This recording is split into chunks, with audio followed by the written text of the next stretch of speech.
와 전쟁 중입니다. 오죽하면 만화보다 악성 댓글로 뜬 작가로 더 유명세를 탔습니다. 제가 예전에 일본 문화를 소개한 만화가 있어요. 그 만화가 많이 퍼졌는데 많이 일본의 우호적인 시각으로 만화를 그렸었어요. 그래서 저는 그 논지를 잘 지켜서 그린다고 이제 그렇게 컨셉을 잡아서 그린 건데, 일본과 한국의 문화 차이를 주제로 그렸는데 매국노, 친일파란 악성 댓글이 매일 200~300개씩 쏟아졌습니다.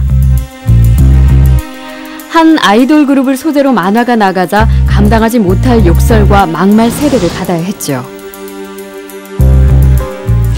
이제는 익숙해졌다곤 하지만 사실 처음 악성 댓글을 봤을 때 충격은 아직도 생생합니다.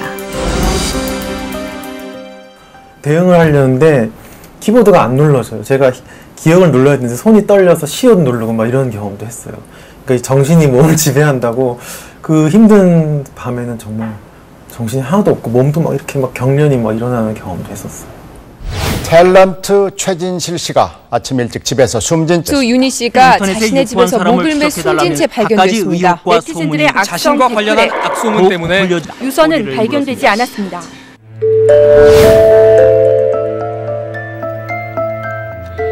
알고 보면 악성 댓글을 다는 이들은 너무도 평범한 사람들이라고 합니다. 한 심리학 연구에 따르면 익명일 때 6배나 더 공격적이고 악의적인 말을 쓴다고 하는데요. 방심하는 사이 바로 내가 악성 댓글의 주인공으로 돌변할 수도 있다는 뜻이겠죠.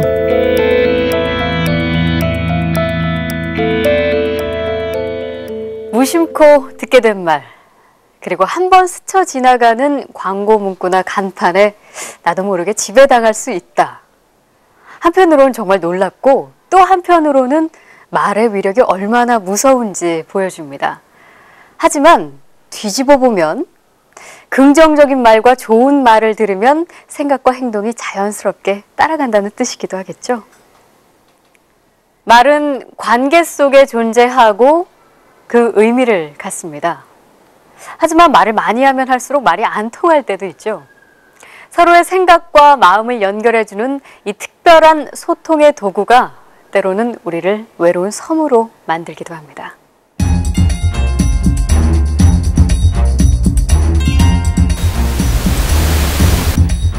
방에 카메라를 설치하고 잠시 후 사람들의 대화를 지켜보겠습니다. 안녕하세요. 안녕하세요. 저희 이번에 그 자녀들 교육에 대해서 간단하게 설문조사랑 인터뷰 좀 하려고 하거든요. 사실 진짜 피실험자는 30대 주부 단 1명. 나머지는 모두 실험을 위해 연기 연습까지 마친 상태입니다. 저는 둘이거든요. 딸 하나, 아들 하나. 이거랑 거의 비슷해요. 대학교 2학년, 초등학교 3학년. 어머, 저랑 비슷하네? 네. 인터뷰 내용도 모르니까 우리가. 인터뷰 내용. 사춘기 애들, 뭐 그리고 유학, 조기 유학, 뭐더라, 뭐 애들 교육, 교육 어떻게 시작. 말씀 잘하신다. 응? 말씀 잘하셔. 좀 세게. 인터뷰를 기다리는 동안 비슷한 연배의 아이를 둔 주부들이어서 그런지 금세 자연스러운 대화가 오가는데요. 적당한 칭찬과 맞장구에 표정이 아주 밝아 보이죠? 요즘에 외국이요. 여보세요? 유연아 왜? 애가 많아가지고 유아! 얘는. 저 캐나다 쪽에 이번에 가서 알아봤는데 거기가 홈스테이랑 가디언이랑 랭리 지역하고 서리 지역이 나름대로 괜찮더라. 유학 보내려고? 유학은 저기가 좋아요. 캐나다. 제가 또 알아보니까 미국은 가더라고요. 미국은 스타트 시험에 합격을 해야 맞아요. 그러면 지금부터 웨이팅 리스트를 해놔야 돼. 머리 프랩? 그 다음에 이제 ELS랑 있는데. 어디 있는 거야? 눈 깜짝할 새 화제가 아이들의 조기 유학으로 흘러가는데요. 어째선지 활발하게 대화를 주도했던 피실험자의 말수가 줄기 시작합니다. 다른 주부들은 자기 얘기에 정신이 없고 무슨 뜻인지 알아듣기도 힘든 말들을 속사포처럼 쏟아냅니다. 이거는 누가 부를 생각 없으세요? 저요? 네. 전 가면 같이 가고 혼자는 보낼 생각 없고. 아유, 그래도 유학은 보내야지. 요즘 지금은 우리나라 교육방식처럼 관심도 잠깐뿐. 다시 자기들만의 대화에 몰두하는 주부들. 피실험자는 대화에 낄 의욕조차 잃었는지 점점 말을 잃어갑니다. 대화 시작 후 불과 20분 만에 달라진 표정. 실험을 더 진행하는 게 잔인해 보이기까지 합니다.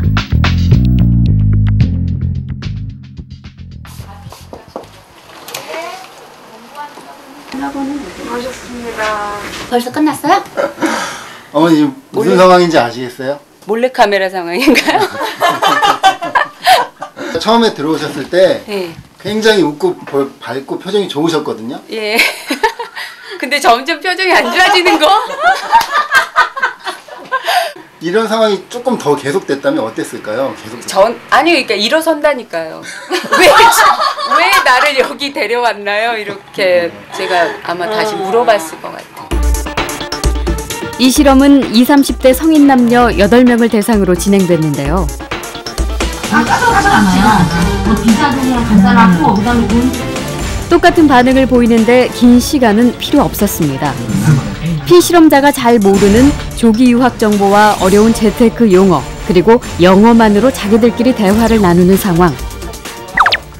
그렇게 걸릴 줄은 몰랐는데. 저도 에너스 앞으로 수익 올렸잖아요. 사이드카가 발동할 염려가 없겠네? 그럼 선물 지수가 5% 급등되면서 손해 많이 봤는데. 아이고, 하면서 이제 시세를 좀 파악을 해야지. 써는 지 한 2년 됐 급기야 자리를 박차고 나가는 돌발 상황까지 발생합니다. 많이 좀 황당했죠. 약간 좀 황당했습니다. 조금. 좀 바보 된 기분이죠, 솔직히. 나는 나만 안 하고 있구나. 소외감도 들고 그러더라고요. 소외감 드는 건 금방이네요. 네, 순식간이더라고요. 순식간에. 이와 같이 대화의 장벽이라든지 소통의 단절이라든지 이러한 거는 인간으로 하여금 단순한 그러한 그 언어적인 문제를 떠나서 그 사람의 어떤 성격이라든지 성향까지도 다 파괴시켜버리는 효과를 가져온다는 점에서 이 언어라는 거, 말이라는 거, 대화라는 건 굉장히 중요하다고 볼 수 있습니다. 실험은 끝났습니다.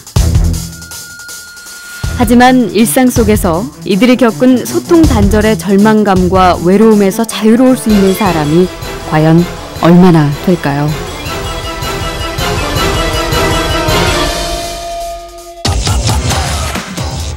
누구나 소통을 원하지만 어떻게 해야 제대로 소통할 수 있는지 쉽지가 않습니다.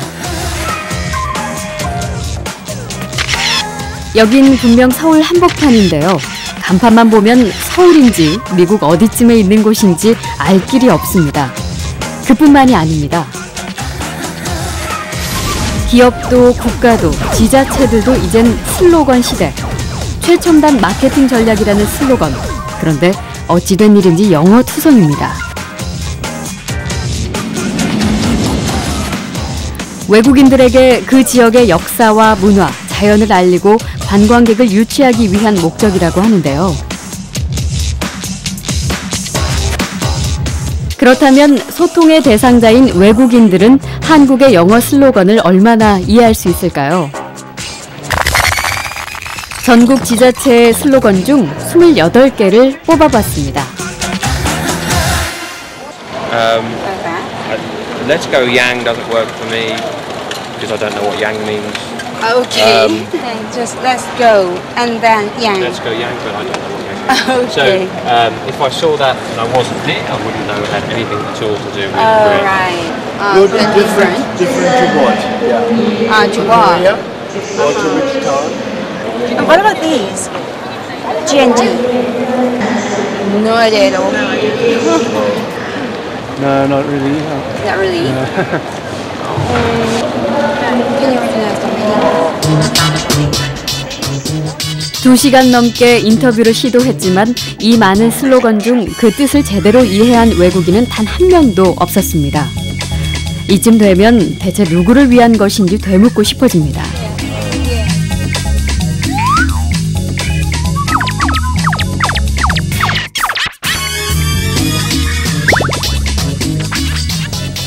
심지어 심각한 오해까지 불러일으키는 상황. Can you imagine the meaning of that? Well, put it. Water. Now, sparkling means the flush. Flash. Makes me think of wine. Wine. Champagne. Okay.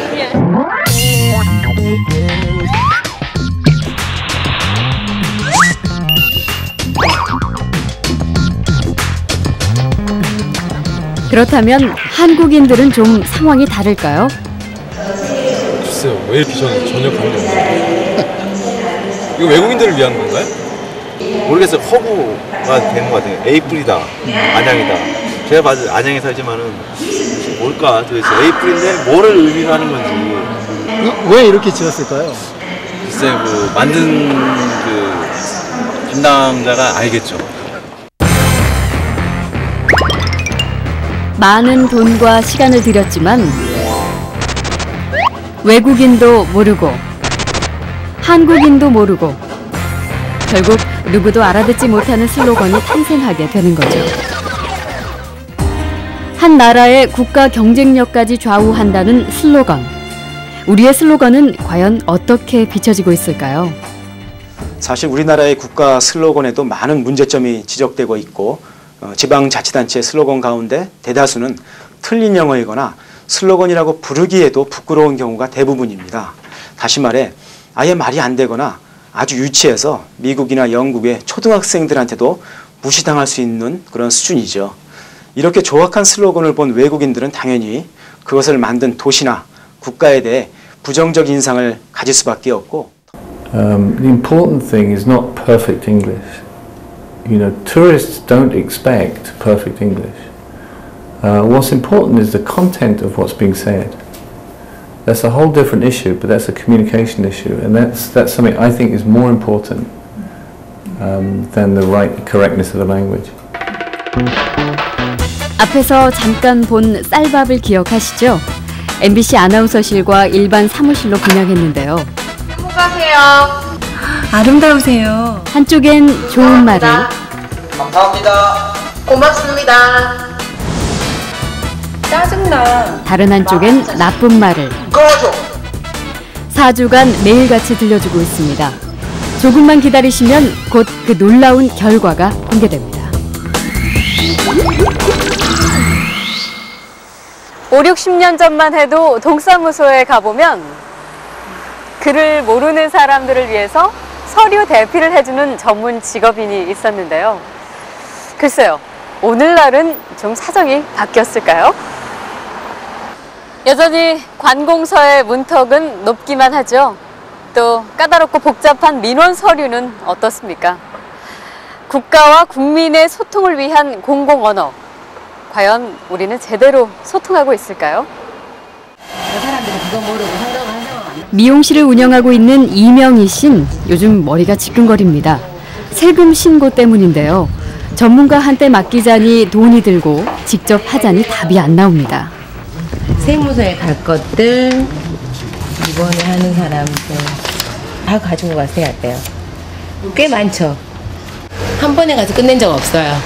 두세 번은 꼭 가야 되고, 그다음에 일단 관공서 문턱이라는 게 일반인들한테는 높아요. 우리 얘가 장애아인데 그 장애아의 어떤 혜택을 보기 위해서도 이렇게 긴 종이를 줘요, 병품처럼. 근데 몰라요, 무슨 말인지. 제가 몇 번을 읽어도 무슨 말인지 몰라요. 뭐 A는 B는 뭐 가구는 뭐 하는 그런 식의 있잖아요. 그런 것들. 우리 인생의 대소사와 민원 서류는 때려야 뗄 수 없는 관계지만 서민에게 너무 멀게만 느껴지는 게 또 공공언어입니다.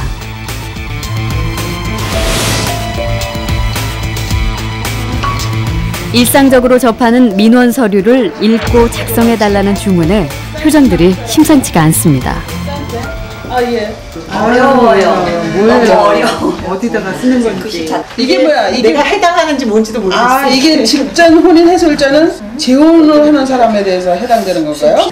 가족관계 등록부 폐쇄 후 공부상에 무슨 말이에요? 성본위 협의 이게 뭐야? 추측 계산식 쪽 관계. 진짜 이건 없어져야 되네. 인후인이라는 이건 아무도 몰라. 2명 이상의 인후인 보증서. 인후인을 갖다가 알고 있는 사람이 있어요 여기서? 이게 사전에 나왔을까? 이건 안내가 아니라 이거는 구속을 하는 거야 우리를.